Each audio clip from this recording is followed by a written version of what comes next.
The quiet life of the Westridge family. When the Westridge family moved into the old country house on the hill in 1984. It was with dreams of a quiet life away from the bustle of the city. The house, a stately two-story manor with a garden that smelled of roses and lavender, seemed to promise a serene existence. The family consisted of Thomas Westridge, a retired military officer, his wife Marianne, a former schoolteacher, and their 3 adult children, Peter, 28, Anna, 25, and Daniel, 22. The children had all settled into the rhythm of the house. Peter had become a local solicitor, Anna worked as a photographer, and Daniel was a recent college graduate looking for his first job. Life in the Westridge house was a series of routines: Sunday family breakfasts, holiday gatherings, and the occasional visit from extended relatives. Thomas' stoic, disciplined demeanor kept the household in order, while Marianne's warmth and compassion filled the gaps. It seemed, at first, that the Westridges were a picture of harmonious domestic bliss. Yet, as the seasons turned, the subtle undercurrent of tension began to surface. The seeds of intrigue. Peter had been in love with Claire, a new teacher who moved to the town for a teaching position at the local high school. Claire was striking, intelligent, spirited, and with an easy laugh that lit up the room. Peter's secret romance with Claire became the first flicker of the fire that would later engulf the family. The Westridges' first real crisis began on the night of Peter's 28th birthday. Marianne had sent an invitation to Claire's parents for a dinner, and Thomas had been preoccupied with a meeting at the Retired Officers Association. Peter had slipped out with Claire to the house's back garden, where they shared a candlelit conversation that lasted until the early hours. They promised each other that their love would outlast any obstacle, and that the future would be bright. Peter's mother, Marianne, found out the next morning.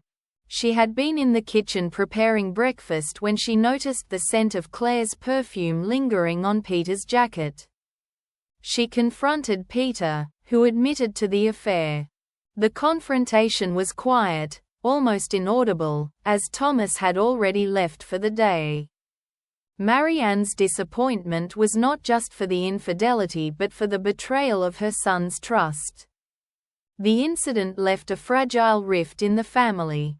Peter began to keep his distance, and his friendship with his father became strained. Thomas, ever the stoic, never spoke about the issue, and Marianne, in her tender heart, buried the pain under the pretext of for the sake of the family. But the wound had begun to grow. Peter's anger simmered, while Marianne's resentment gathered in the quiet corners of her mind.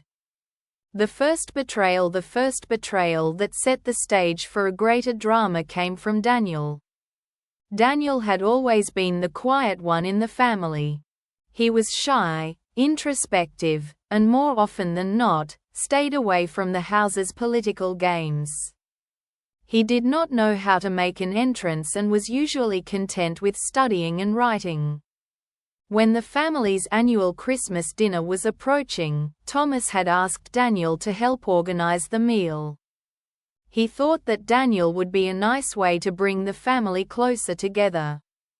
Instead, Daniel, feeling his own sense of worthlessness in his family's eyes, decided to make a joke of the whole affair.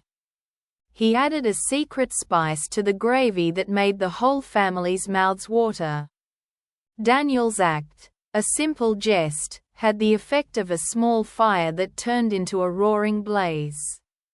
Thomas, having no idea of the spice he had added, was left with an unbalanced meal that ruined the dinner. He was furious, and he felt humiliated. The tension between the brothers was palpable. Daniel did not know how to explain the prank, and Thomas could not help but blame Daniel. This subtle betrayal created a division that would later widen. The turning point. The silent house. The turning point came in the summer of 1992, when Thomas suffered a heart attack. He was taken to the hospital and remained in a medically induced coma for a week. The Westridge house seemed to be a silent, hushed place. The house had to be quiet for Thomas' family as the entire house was left in a stunned state. The house was still a place of love, but the house was a place where the secrets of the family were revealed. Marianne had found an old photograph in the attic of Thomas, and it was of her husband with a woman from a small coastal town. She discovered that Thomas had an affair. The photograph became a weapon in Marianne's mind. She was upset by Thomas' infidelity and was hurt by the fact that she could not do anything about it. She had a sense of betrayal and had a feeling that this was a new revelation. When Thomas eventually regained consciousness, his memory was fragmented. He could not recall everything about the year he had spent in the hospital. Thomas told Marianne that she had to trust him. But Marianne did not trust him.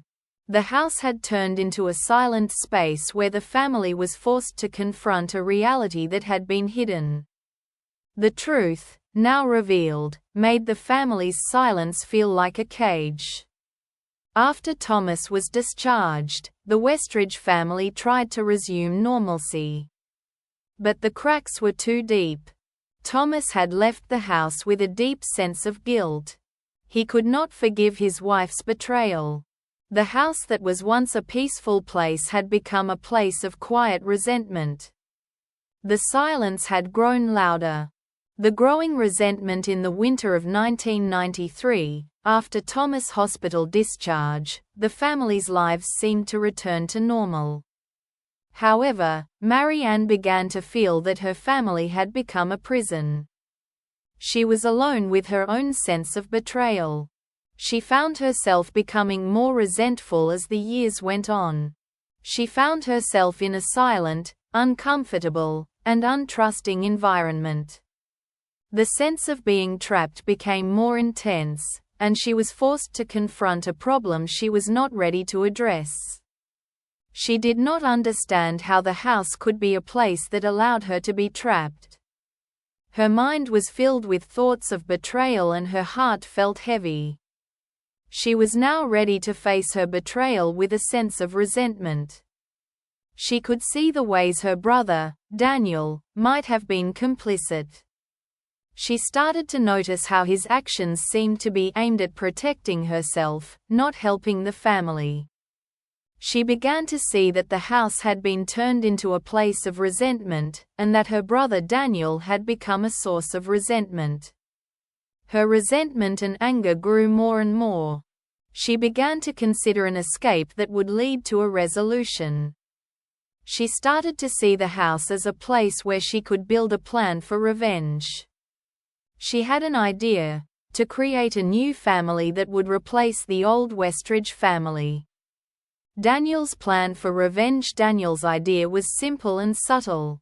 He wanted to create a new family that would replace the old Westridge family. He began to gather people who had shared his idea, and they started planning an elaborate scheme. They started to work with an old friend of the family, who was a lawyer. He was a powerful man who was ready to help with the new family.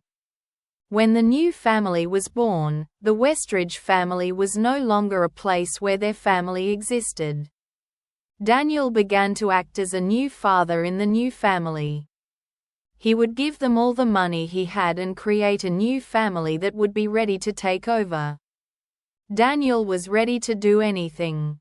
He wanted the new family to be in a better position than the Westridge family. He was also ready to become the new father. He began to set up a plan that would lead to the Westridge family's downfall. The plan of revenge. The plan was intricate. Daniel used his contacts in the law to create a paper trail that would incriminate Thomas. He collected the old photograph that Marianne had found. He used it as a weapon to show that Thomas was not trustworthy. He then began to gather all the evidence he could to create a narrative that Thomas was a dishonest man who had betrayed his family. He had a list of people he wanted to involve. He needed to bring the family together. Daniel started to involve the family's friends and relatives. The idea was to bring them all together and create a narrative that would make the family feel betrayed. He also began to plan a small act of sabotage in the house. He wanted to break the house into the home. Daniel planted a small piece of firewood that was flammable. He also added a small amount of an explosive compound that would cause a fire. Daniel wanted to create a sense of destruction. He wanted the Westridge family to feel that the house was no longer safe. He wanted to make the house a place that was no longer safe. He wanted the Westridge family to become the victims of a family that had been in their house. He wanted the family to become the victims. The execution of the plan was delayed until the family's reunion. The family gathered at the old house for a holiday reunion. The Westridge family was in the middle of a conversation about the past. Daniel began to step forward. He announced that he would like to reveal the truth. He then opened a hidden compartment in the attic. He revealed the old photograph that Marianne had found. He used it as a weapon against Thomas. He also revealed the firewood he had hidden in the kitchen. The plan began to take effect. The family's conversation turned into a confrontation. Thomas was shocked. He could not believe that he was betrayed. The family began to fall apart. The tension reached its peak. Daniel's plan was executed. He wanted to create a sense of fear. The consequence of the plan, the family's life was turned upside down. Daniel's plan was a success. The Westridge family had to leave the house. Daniel's plan was to have a new family take the house and the wealth. The old Westridge family became the victims. Daniel had succeeded. He had turned the family into a memory. The story ends with a reminder that family is a fragile thing, and that the path to revenge can leave a wound in the heart. It is a story of a family that was once strong, but who turned into a broken house, a broken people.